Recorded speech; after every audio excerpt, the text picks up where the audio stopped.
Now, the deep state, the mainstream media, the central bank system, they have completely lost their narrative. The economy is not about to crash. Actually, we're coming out of an artificial recession because it was artificially made. When you shut it down on purpose, it's artificial. When you open it back up, people go back to those jobs. Businesses open up. People go shopping.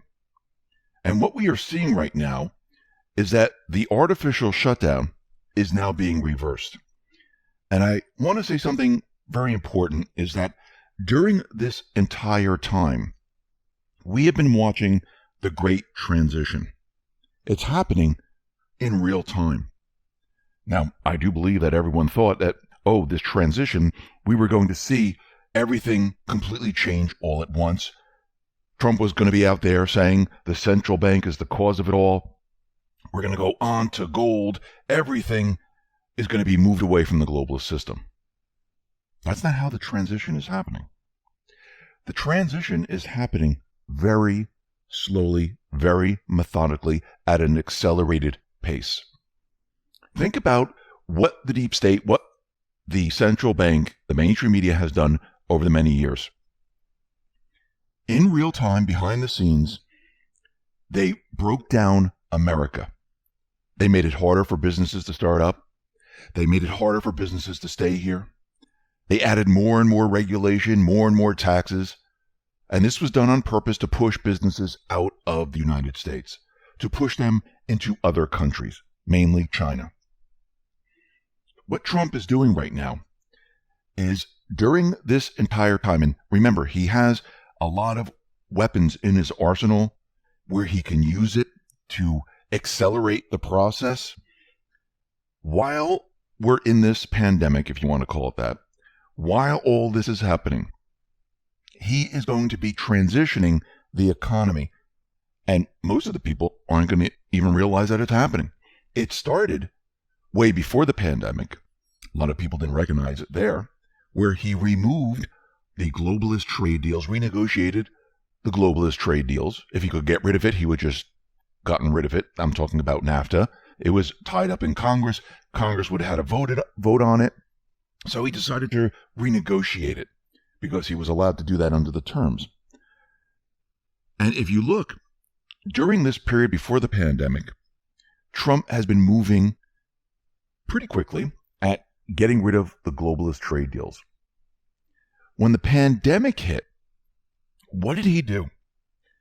He started to move the Fed into the Treasury. He wanted the Fed to bring the interest rates down to zero. He's been saying negative. When the pandemic hit, the Federal Reserve brought the interest rates down to zero. He wanted stimulus, unlimited stimulus. Why? Because he knows those are the weapons of the central bank, of the mainstream media, of the deep state. Those weapons are used to keep the illusion alive. Now, during this period, he brought back manufacturing. A lot of people haven't recognized this yet. We are now producers of medical equipment. He has now brought back pharmaceutical manufacturing, brought it back from China. He's taken the supply chains out of China, moved them here to the United States. This is a transition. Remember what they've done. They've moved everything out of the United States. And when I say everything, quite a bit. They would like to do a lot more. He's bringing it back. All the lopsided trade agreements with tariffs, he is now removing. He met with a fisherman in Maine. He asked them, what is the problem? And they told him, listen, we are catching lobsters. The Canadians are catching lobsters in the same waters. It's the same lobsters. And we have a tariff when we sell it to the EU. Canada does not. Why is this?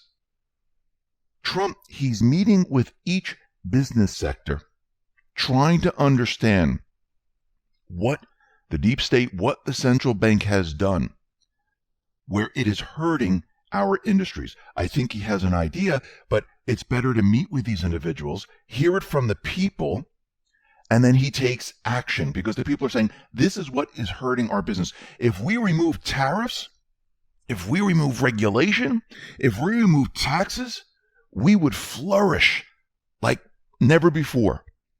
Now, take a listen to the discussion that he had with those individuals in Maine. So you're set up with a 20% tax that they don't have, so they have a very good thing. That's European Union, right? Yep. The European Union has ripped this country off so much, it's unbelievable. And it's so easy to solve. I'm going to call them, David. You're going to come in, write a letter, and if they don't change, we're going to put a tariff on their cars until they change, and they'll change right away. Okay?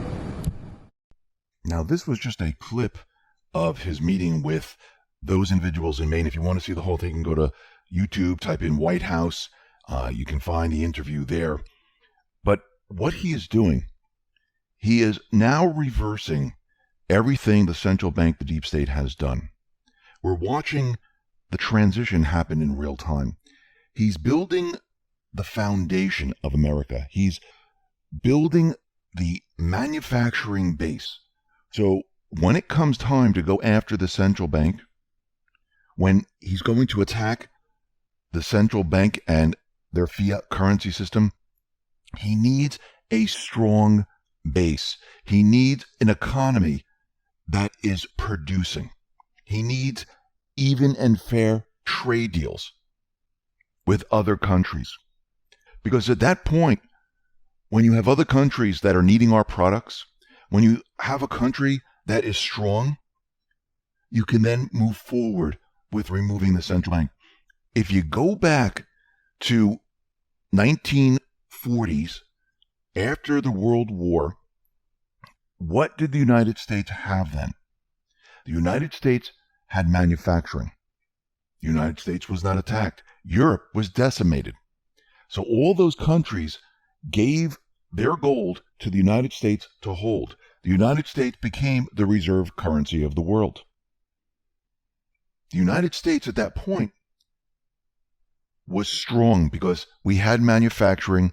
The country was not decimated by the war. We had products. And this is exactly what kept our strength. Moving into the 70s, when we came off the gold standard, we still had manufacturing. We still had businesses here. We were still strong. And they moved us from the gold standard onto the petrodollar system. As time went on, they shifted everything from the United States manufacturing businesses over to China.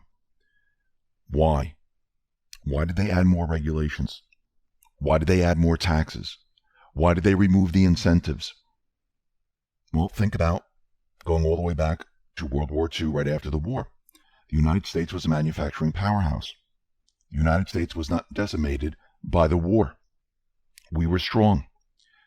The United States became the reserve currency because we had everything in place. Fast forward to today. What country had a manufacturing powerhouse?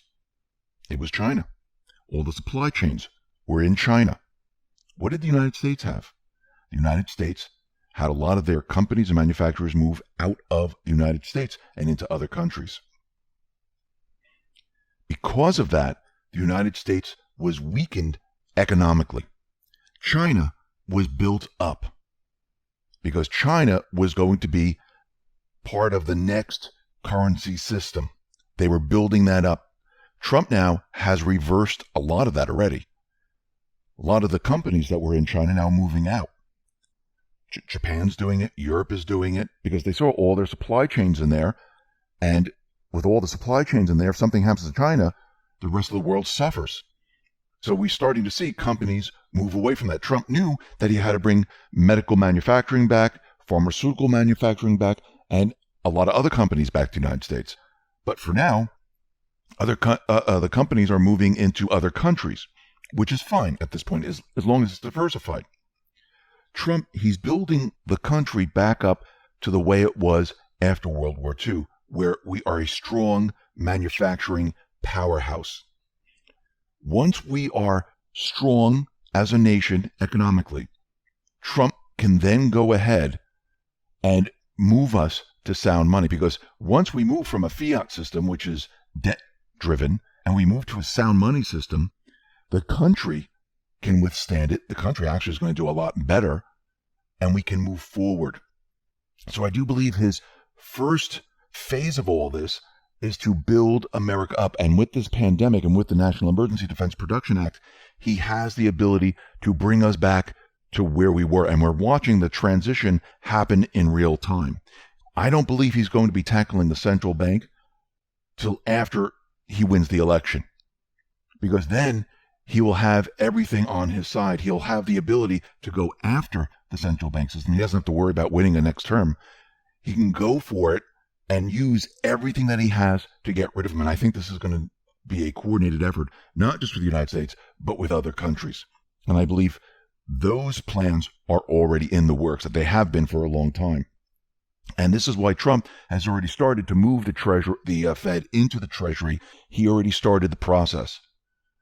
And we're watching all of this happen right now. We're watching